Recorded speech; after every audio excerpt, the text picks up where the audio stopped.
Blastomycosis dermatitis और blastomycosis एक है डायमॉर्फिक फंगाई है। Blastomyces dermatitis also called as Gilchrist disease और शिकागो डिसीज। तो हम इसको याद कैसे रखेंगे, बीसीजी वैक्सीन करके याद रख सकते हैं। B for blastomyces dermatitis and C for Chicago disease and G for Gilchrist disease.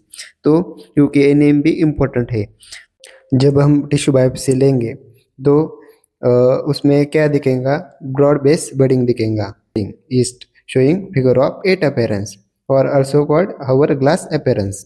Culture room temperature में करते हैं, तो जब रूम टेम्परेचर में करेंगे तो उसमें क्या दिखेगा, hyaline septate hyphae with conidia. तो हम ये याद कैसे रखेंगे, तो देखो बी याद कैसे रख सकते हैं। बी फॉर क्या है, ब्लास्टोमाइकोसिस। तो बी को जब हम ऐसे लिखेंगे तो उसका जो बेस है वो कैसे दिखता है, ब्रॉड दिखता है। तो B for broad base budding.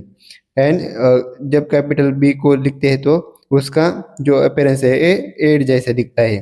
तो फिगर ऑफ 8 अपीयरेंस या हावर ग्लास अपीयरेंस। हावर ग्लास कैसा रहता है, हावर ग्लास ऐसा रहता है, तो 8 जैसा दिखता है।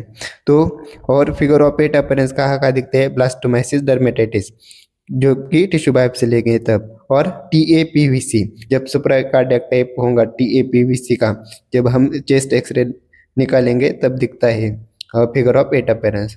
और पिट्यूटरी मैक्रोएडेनोमा जब एमआरआई लेंगे ब्रेन का तो इसकी ट्रीटमेंट क्या है। माइल्ड मॉडरेट केसेस होंगे तो आइट्राकोनोजोल देते हैं, एंड सीवियर केसेस होंगे तो बुटारेसिन बी के बाद आइट्राकोनोजोल देते हैं। ये जब टिश्यू बायोप्सी हम लेंगे ब्लास्टोमाइकोसिस डर्मेटाइटिस का तो ये ब्रॉड बेस जैसे दिख रहा है और फिगर ऑफ 8 अपीयरेंस और ओवर ग्लास अपीयरेंस। तो याद रखो ऐसा। और एक बार देखो क्या क्या बताया, बी फॉर ब्लास्टोमाइसिस डर्मेटाइटिस तो और नेम है गर्लिच डिसीज और शिकागो डिसीज, तो बीसीजी करके याद रखा है। And B for broad base budding और बी कैसा दिखता है, 8 जैसे दिखता है, तो फिगर ऑफ 8 अपीयरेंस। तो इतना याद रखो।